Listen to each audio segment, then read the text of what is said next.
Di antara manfaat sedekah. Ya. Seorang yang bersedekah, kita bicara tentang sekarang manfaat duniawi. Kalau tadi manfaat akhirat. Apa sih manfaat duniawi yang dapat orang sedekah? Pertama, dijadikan bahagia oleh Allah Subhanahu wa taala. Dijadikan bahagia. Ya. Di antaranya firman Allah Subhanahu wa taala, "Khudz min amwalihim shadaqatan tutahhiruhum wa tuzakkihim biha." Ambillah sedekah dari mereka ya Rasulullah, itu di antaranya zakat. Tutahhiruhum, akan mensucikan mereka. Mensucikan dari mana? Dari dosa-dosa dan dari penyakit hati di antaranya. Wa tuzakkihim, ya, mensucikan mereka, mensucikan dan zaki itu memuliakan mereka, ya. Orang yang bersedekah, yang bayar zakat, maka jiwanya akan bersih. Yang bikin kita tidak bahagia itu apa? Adalah penyakit hati. Yang bikin kita tidak bahagia. Pelit, dengki, dendam. Nah, ini bikin penyakit orang cepat mati. Kenapa? Karena kena penyakit gula, kolesterol naik. Kenapa? Karena penyakit-penyakit tadi berkumpul dalam hatinya. Tapi kalau dia sering bersedekah, ikhlas tapi ya, bukan riya ya. Kalau riya, efeknya mungkin nggak ada kali. Tapi kalau dia ikhlas kepada Allah, apalagi dia sembunyikan sedekahnya, ini otomatis langsung tutahhiruhum wa tuzakkihim biha. Sedekah tersebut akan mensucikan dan membersihkan dan menjadikan dia mulia. Hatinya jadi bersih. Tadinya pendendam jadi pemaaf. Tadinya hasad jadi qanaah. Ya, gimana dia mau hasad sedangkan dia punya harta dia infakkan. Tapi kalau orang punya harta bersaing, pengin beli ini, bersaing sama orang, hatinya enggak bersih. Dia tetangga punya duit banyak, dia pengin lagi, pengin lihat kerabatnya punya ini, dia bersaing, pengin saing dengan kerabatnya. Tapi kalau dia bersedekah, subhanallah, hatinya bersih. Penyakit-penyakit hatinya hilang. Oleh karenanya, saya sampaikan kepada diri saya dan kepada para pemirsa sekalian, kalau Anda punya penyakit hati dan kita punya penyakit hati, cara untuk mengobatinya di antaranya banyak sedekah.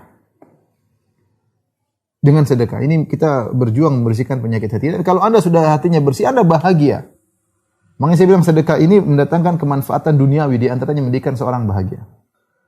Terlebih lagi dalam satu hadis Rasulullah SAW menyebutkan tentang perumpamaan orang bersedekah, orang yang pelit. Seperti seorang yang tangannya terbelenggu dengan rantai besi. Kalau orang bersedekah, setiap dia bersedekah maka semakin longgar, semakin lapang dadanya, semakin tentram, semakin bahagia. Kalau orang pelit, semakin dia mau disuruh ini dia semakin pelit, maka rantai tersebut semakin mengikatnya, semakin sempit dadanya. Jadi jangan disangka orang pelit dia punya duit banyak dia bahagia. Enggak, dia sengsara. Dia sengsara. Tanya, kita punya kawan-kawan yang suka bersedekah, mereka bahagia. Yang pelit-pelit kejar dunia, kemudian ini wajahnya abus, tidak bersahabat ya. Pas duitnya banyak, suudzon sama orang, persaingan, wah macam-macam deh. Kalau dia bicara tentang orang pelit. Makanya, di antara kenikmatan dunia yang didapatkan oleh orang bersedekah, Allah menjadikan dia bahagia. Allah menjadikan dia bahagia, subhanallah. Ini benar-benar langsung dia rasakan. Ya. Dan kita punya kaidah agung dalam syariat, al-jaza' min jinsil amal. Al-jaza' min jinsil amal. Balasan sesuai dengan perbuatan. Ketika seorang memberikan kebahagiaan kepada orang lain, Allah akan berikan dia kebahagiaan.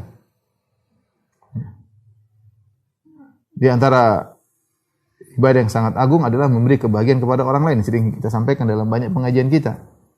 Ahabbul a'mali ila Allah sururun tudkhiluhu fi qalbil muslim. Amalan yang paling dicintai oleh Allah adalah rasa bahagia yang kau masukkan dalam hati seorang muslim. Ya. Au taqdi anhu dainan, atau kau melunaskan hutangnya. Au takshifu anhu kurbatan, atau kau menghilangkan penderitaannya. Au tatruda anhu ju'an, atau kau hilangkan rasa lapar. Ini semua berkaitan dengan sedekah. Butuh biaya untuk melakukan ini semua. Melunaskan hutang butuh biaya, kasih makan orang butuh biaya, menghilangkan penderitaan orang sakit atau yang lain butuh biaya. Dan itu amalan sangat dicintai oleh Allah. Ketika Anda memasukkan kebahagiaan kepada orang lain, maka Anda akan bahagia. Ya. Saya selalu menceritakan tentang bagaimana kisah guru saya, Ustaz Abu Sa'ad rahimahullahu taala. Kalau kita lihat dia aja kita udah capek lihat beliau ini. Mana-mana ada musibah di mana dia di situ. Di dalam negeri ada musibah dia selalu di luar. Ke luar negeri bahkan kemana-mana pergi. Ke Yaman, ke Palestina, ke Rusia, Suria, ya kemana-mana ya. Semangat. Pokoknya ada yang butuh bantuan sosial dia semangat. Dia semangat dan orangnya sangat dermawan ya. Kita lihat dia capek tapi ternyata dia bahagia. Dalam keletihannya tersebut dia merasakan kebahagiaan. Cuma beliau sudah meninggal rahimahullah taala. Ya. Tapi saya bilang, kita lihat dia aja kita capek, tapi dia tidak capek. Kenapa? Karena ada kebahagiaan yang didapatkan. Kalau dia sengsara dia tidak akan melakukannya. Tapi karena ada kebahagiaan yang dirasakan beliau rahimahullah taala, maka beliau tetap berusaha membantu orang lain. Ya. Jadi ikhwan dan akhwat yang dirahmati Allah Subhanahu